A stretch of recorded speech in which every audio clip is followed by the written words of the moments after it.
Assalamualaikum. I'm Muslim Akhtar from Snowman Publishers, and in this video, we are going to talk about page number 19 of Knowledge Wheel Math series. Look here, this is page number 90, Multiple Intelligence Activity. You can see a QR code about lesson plan, you can scan it.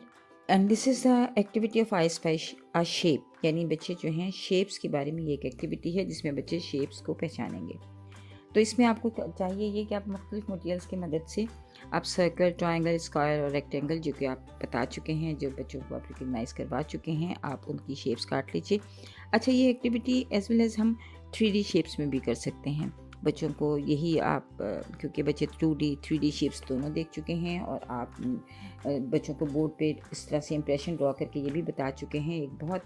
एक ऐसा concept जो कोई आमतौर पे advance classes में भी clear नहीं कर पाते, लेकिन अगर आप बच्चों को एक छोटी सी एक्टिविटी करवा दें कि 2D are the impression of 3D shapes, वो सिर्फ ड्रॉ करके उसको उसकी बेस ड्रॉ करके या उसकी टॉप ड्रॉ करके, तो बच्चों को ये कॉन्सेप्ट बहुत आसानी के साथ क्लियर हो जाता है कि 2D और 3 शेप्स का डिफरेंस क्या है, 3D शेप्स का डिफरेंस क्या है। तो आप बच्चों को ये एक्टिविटी जो है 2D और 3D शेप्स ये दोनों के अराउंड करा सकते हैं। 2D शेप्स का ये है कि आप ड्रॉ करके क्लासरूम में कहीं भी पेस्ट कर दीजिए और कहीं छुपा दीजिए या कहीं छुपाने का तो नहीं, आई स्पाई गेम में होगा, लेकिन फिर भी आप बच्चों से कह सकते हैं कि I spy with my little eyes something is red, what is the name of this shape.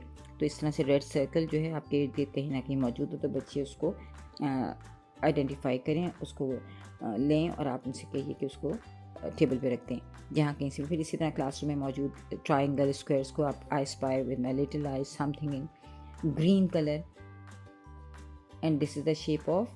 तो इस तरह से बच्चों से कहिए कि अब इस तरह आप डिफरेंट जुमलों को भी, क्योंकि बच्चों जब आप बोलते हैं तो आप बच्चों की लिसनिंग करवा रहे होते हैं, तो आप जितनी ज़्यादा वेरिएशन अपने सेंटेंसेस में देते हैं बच्चों की लिसनिंग उतनी ही मजबूत होती है।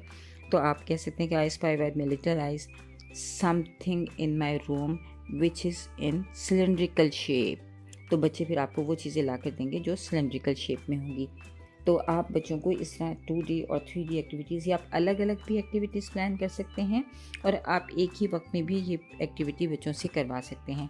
तो बच्चों से कहिए कि जब भी आप इस तरह पोइम पढ़ें और आप क्लू दें कि कौन सी शेप है, तो बच्चे उसका शेप का नेम जो है वो लाउडली कॉल आउट करें और उसके बाद फिर उस शेप को लाकर आपके सामने रखें। वो रियल लाइफ के कुछ ऑब्जेक्ट्स भी हो सकते हैं, वो आपकी ड्रॉ करता सिंपल सी 2D शेप्स भी हो सकती हैं। तो और उसके बाद बच्चों से डिस्कस कीजिए इस एक्टिविटी पर। और अगर किसी बच्चे की या कोई भी बच्चा अगर आपका फील होता है क्लासरूम में किसी बच्चे की कभी रिकग्निशन जो है वो मजबूत नहीं है, तो उसको बार बार प्रैक्टिस करवाइए, उसके साथ डिस्कस कीजिए और कोशिश कीजिए कि आप बच्चों के साथ थोड़ा सा डिस्कशन उनकी शेप्स के हवाले से कर लीजिए। फॉर एग्जांपल आप कह सकते हैं कि this is circle, wow it has no corners, it is round, look here this is triangle, it has 3 corners, wow. तो इस तरह आप छोटे छोटे जुमलों की मदद से शेप्स को वाज़ेह भी कर सकते हैं।